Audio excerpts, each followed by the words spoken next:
कुणी किती बी थकला, नाही रुबाबात हाटला, ट्रिपल एक्का हा डायलॉग आणि पलटी झालेली फॉर्च्युनरवर उभा राहून बनवलेली त्याची रील अनेकांनी पाहिली असेल.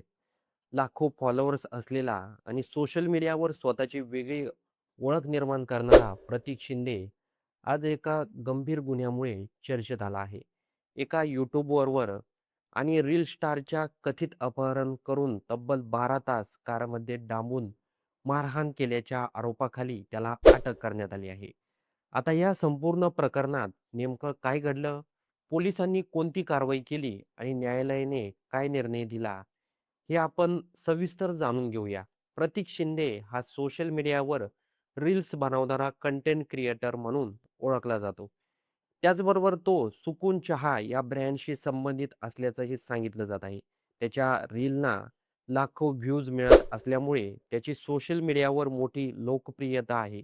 मात्र याच लोकप्रियतेच्या पार्श्वभूमीवर आता त्याच्यावर गंभीर स्वरूपाचे आरोप झाले आहेत. तक्रारीनुसार एका यूट्यूबरवर आणि रील स्टारचे अपहरण करण्यात आले आहे. त्याला जबरदस्तीने कारमध्ये बसवण्यात आलं आणि त्यानंतर अनेक तास त्याच्यावर मारहाण करण्यात आल्याचा आरोप आहे.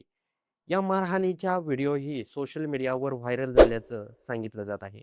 हा व्हिडिओ समोर आल्यानंतर सोशल मीडियावर मोठी चर्चा सुरू झाली आणि या प्रकरणाची गंभीर दखल घेण्याची मागणी होऊ लागली. यानंतर पवई पोलिसांनी या प्रकरणाचा तपास सुरू केला. तक्रार, उपलब्ध पुरावे, व्हिडिओ, साक्षीदारांचे जबाब आणि इतर तांत्रिक माहितीच्या आधारे पोलिसांनी प्रतीक शिंदेला अटक केली. अटकेनंतर त्याला न्यायालयासमोर हजर करण्यात आलं.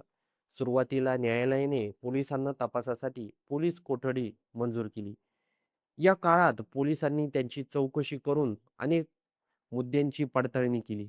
पोलीस कोठडीची मुदत संपल्यानंतर प्रतीक शिंदेला पुन्हा अंधेरी येथील 66व्या महानगर दंड अधिकारी न्यायालयात हजर करण्यात आलं. सुनावणीनंतर न्यायालयाने त्याला न्यायालयीन कोठडी सुनावली. न्यायालयाच्या आदेशानुसार त्याची खाजगी रवानगी मुंबईतील अथर रोड मध्यवर्ती कारागृहात करण्यात आली आहे.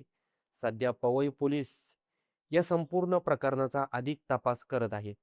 तपासादरम्यान मिळणारी डिजिटल पुरावे, mobile data, CCTV footage, viral व्हिडिओची पूर्तता आणि तपासणी, संबंधित व्यक्तीचे जबाब आणि याची तपासणी सुरू आहे. या प्रकरणात आणखी एक व्यक्तीचा सहभाग होता का? अपहरणामागचं नेमकं कारण काय होतं? आणि संपूर्ण घटनाक्रम कसा घडला याचा शोध पोलीस घेत आहेत. एकूणच सोशल मीडियावर लोकप्रिय असलेले रील स्टार प्रतीक शिंदेची ही केस आता न्यायालयीन प्रक्रियेत दाखल झाली आहे. पुढील काळात पोलिसांच्या तपासातून कोणते नवीन पुरावे समोर येतात, आरोपपत्रात काय नमूद केलं जातं आणि न्यायालयाचा अंतिम निर्णय काय असतो याकडे सर्वांचंच लक्ष लागलेलं आहे. आता सध्या हा चर्चेत असलेला रील स्टार सध्या पोलीस कोठडीत आहे. तर मित्रांनो, प्रतीक शिंदेबद्दल आपलं काही मत असेल तर ते कमेंट बॉक्समध्ये नक्की नोंदवा. आणि तुम्हाला प्रतीक शिंदेचे रील्स व्हिडिओ आवडतात का? हे देखील कमेंट बॉक्समध्ये सांगायला विसरू नका.